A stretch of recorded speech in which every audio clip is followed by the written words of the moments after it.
Sav. Mark! Mark! He's wired in. Sorry? He's wired in. Is he? Yes. sanadkii 2003 waxaa jiray arday dhigan jiray jaamacadda Harvard ee dhacda dalka Mareykanka. Ardaygan oo dhiganayay kulliyadda kombiyuutarka waxay xiriir wadaag ahaayeen gabadh ka mid ah gabdhaha ay isla dhigan jireen jaamacadda.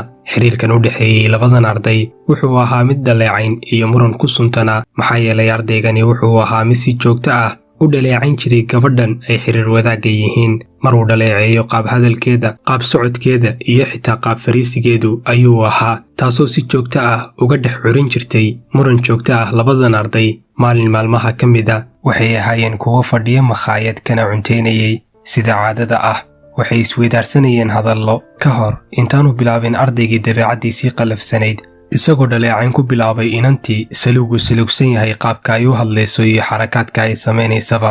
inantii oo markii horeba saluugsanayd dabeecaddiisan ayaa caro daraaddeed uga kacday miiskii ay wada fadhiyeen, goobtiina uga dhaqaaqday inankan saluugga badan. dabcan sheekadu halkaasii kuma istaagin. ardaygan oo ay qancin weyday kana carooday qaabka ay uga tagtay inantan ay xiriirka muddada dheer wadaageen ayay isaga iyo saaxiibkii ku soo dhacday fikraddani oo ahayd mid aan qumanayn oo aad u qaabdarnayd ayaa ahayd inay sameeyaan website ama mowqic ay isbarbardhig ugu samaynayaan gabdhaha ay jaamacadda wada dhigtaan iyo xayawaanka jaamacadda joogay sida eyda iyo wixii la mid ahba, ka hor intaanay u beddelin inay isbarbardhigaan isla gabdhaha jaamacadda iyagoo isbarbardhigay quruxdooda iyo soo jiidashadoodaba. waxayna codayn u samaynayeen tan ugu quruxda badan, gabar walbana sawirkeeda iyo dhammaan xogteeda oo dhammaystiran ayay agdhigayeen gabadha kale ee ay isbarbardhigayeen. si ay xog dhammaystiran iyo sawirrada gabdhahaasi u helaanna waxay jabsadeen websaytekii jaamacadda, iyagoo sidaasi ku gaaray xogta dhammaan gabdhihii jaamacadda la dhiganayay. websaytekan oo ay ugu magacdareen facemash ayay bilaabeen inay la wadaagaan ardaydii kale ee ay jaamacadda isla dhiganayeen, isagoo muddo kooban gudaheed ku fiday dhammaan jaamacadda oo dhan. 22 saac ee ugu horeysay samaynta websaytekan waxaa istaagay dhammaan serfaradii jaamacadda culayska uu dareemay websaytekan daraaddeed, iyadoo ay gaareen dadka muddadaasi kooban galay websaytekaasi in ka badan 20,000 oo arday. maalintii xigtay ardaygani wuxuu noqday qofka ugu caansan laguna hadalhaynta badan yahay jaamacaddaasi. sidoo kalena wuxuu noqday ardayga ay ugu necab yihiin gabdhihii jaamacaddaasi. laakiin jabsashada uu jabsaday websaytekii jaamacadda iyo xogtan uu amar la'aanta ku isticmaalay awgeed wuxuu maamulkii jaamacaddu ka joojiyey waxbarashadii muddo 6 bilood ah. waxbarashadan laga joojiyey kama dhigin mid ka joogsaday tallaabadii uu qaaday. wuxuu bilaabay inuu ka shaqeeyo websaytekan, sidoo kalena uu hormariyo ka hor intaanu sannado kooban noqon milkiilaha shirkadda ugu awoodda badan adduunka dhanka social mediyaha. dabcan markaad aragtid daawade calaamadan waad garanaysaa ardayga aan ka hadlayno qofka uu yahay Mark Zuckerberg. maanta waa milkiilaha shirkadaha Facebook, Instagram, Messenger iyo WhatsApp. dadka isticmaala ablicationadan wadar ahaan waxaa lagu qiyaasaa inay ka badan yihiin 3 bilyan oo qof. marka aan eegno tirada dadka ku nool dunidan oo lagu qiyaaso 6 bilyan, waxaa hubaal ah in Mark ay hoos yimaadaan macluumaadka iyo xogta kala bar dadka dunidan ku nool, isagoo lagu tiriyo mid ka mid ah dhalinyarada adduunka ugu saamaynta iyo hantida badan. waxaa hubaal ah in fikradda Zuckerberg ay ku bilaabantay qaab aan suubanayn, laakiin maalinba maalinta ka dambaysay tallaabo horey ugu qaadayay hagaajinta fikraddiisa ka hor intaanu ugu dambayn ku guulaysan yegleelidda shirkad lagu tiriyo shirkadaha ugu baaxadda weyn adduunka maanta.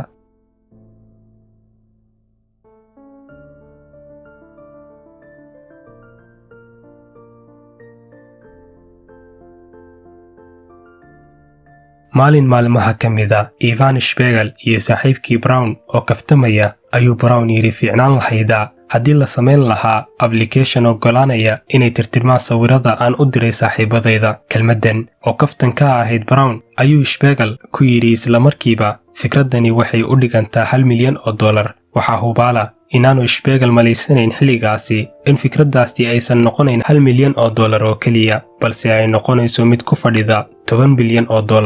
Spiegel iyo saaxiibadii waxay bilaabeen waaqacu beddelidda fikraddani sida kadiska ugu soo dhacday, iyagoo bilo gudaheed xagaagii sanadkii 2011 daah furay application ay ugu magacdareen Picabo. bilowgiisii ma ahayn mid guulo wax ku ool ah xaqiijiyey, isagoo dhammaadkii xagaagaasi ay ahaayeen dadka adeegsada 127 qof oo keliya ka hor intaanu khilaaf soo kala dhex gelin Brown oo ahaa qofkii fikradda keenay Spiegel iyo Morfina oo dhinac noqday taasoo ugu dambeyn sababtay in shirkadda laga cayriyo Brown. Spiegel iyo Morfina waxay bilaabeen dib u qaabaynta shirkaddan curdinka ah iyagoo u bedelay magacii applicationka Snapchat oo aan filayo in dhammaanteen aynu wada garanayno. Sidii hore ma noqon applicationkani mid xaqiijiya guulo bilowgiisiiba, laakiin 6 bilood kadib markii ay bedeleen magacii hore waxay gaareen dadka sida maalinlaha ah ugu xiran 100,000 oo qof, taasoo ka dhigtay mid tallaabadii koobaad u qaada koridda salaanka guusha. Laakiin waxay ku warheleen asaasayaashii applicationkan dhibaato cusub oo soo wajahday mar kale, taasoo ahayd kor u kaca qarashka oo u baahan yahay applicationkan bil walba, iyagoo bixin jiray bishiiba $5,000 ka hor intaanay maalgelin ka helin shirkad lagu magacaabo Lightspeed oo ku maalgashatay $485,000. Maalgelintaasi kadib, Spiegel wuxuu go'aansaday inuu ka tago jaamacaddii waqtigiisa oo dhanna uu u gaar yeelo kobcinta iyo kor u qaadidda applicationkiisan cusub, isagoo u soo raray tiimkii la shaqaynayay gurigii aabihii oo ku yaalay magaalada Los Angeles ee dalka Mareykanka. Sanadkii 2012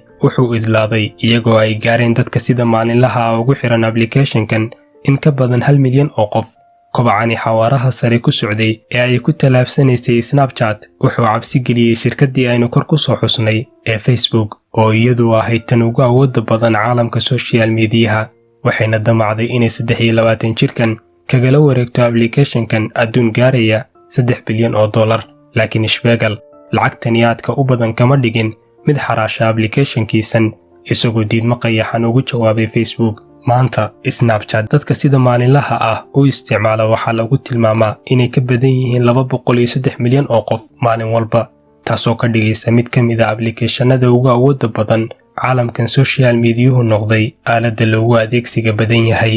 Milkiilaha Snapchat Spiegel iyo milkiilaha Facebook Mark Zuckerberg ma ahayn dad sabool ah oo ku soo koray guryo tabaalaysan sida ay ku suntan yihiin dad badan oo adduunka guula ka xaqiijiyey, balse sida cagsigeeda waxay ka soo jeedeen reero hodan ah. Waxay ka soo kici jireen qasriyo ku yaala xaafado ka mid ah xaafadaha ugu hodansan magaalada hodanka ah ee Los Angeles.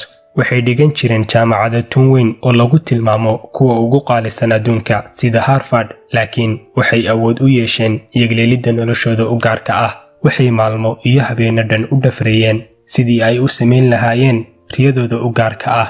Waa hubaal in bilowgoodii uu ahaa mid aan suubanayn, laakiin ku dheganaanta fikradooda iyo aaminaadda ay aamineen heer ay labaduba ka tegeen jaamacadahoodii iyagoon dhammaysan waxay ka dhigtay kuwo iyagoon gaarin 30 sano noqda maalqabeenno hantiyey balaayiin dollar, sidoo kalena saameyn ku yeeshay nolosha 5 bilyan oo ka mid ah 6 bilyan ee ku nool adduunka. Labada shirkadood ee ay hoggaanka u yihiin waxaa hubaala inay yihiin shirkadaha ugu baaxadda iyo saameynta weyn abid ee uu aadamuhu yagleelo. Waxaasoo dhan waxay sameeyeen iyagoon 30 sano gaarin.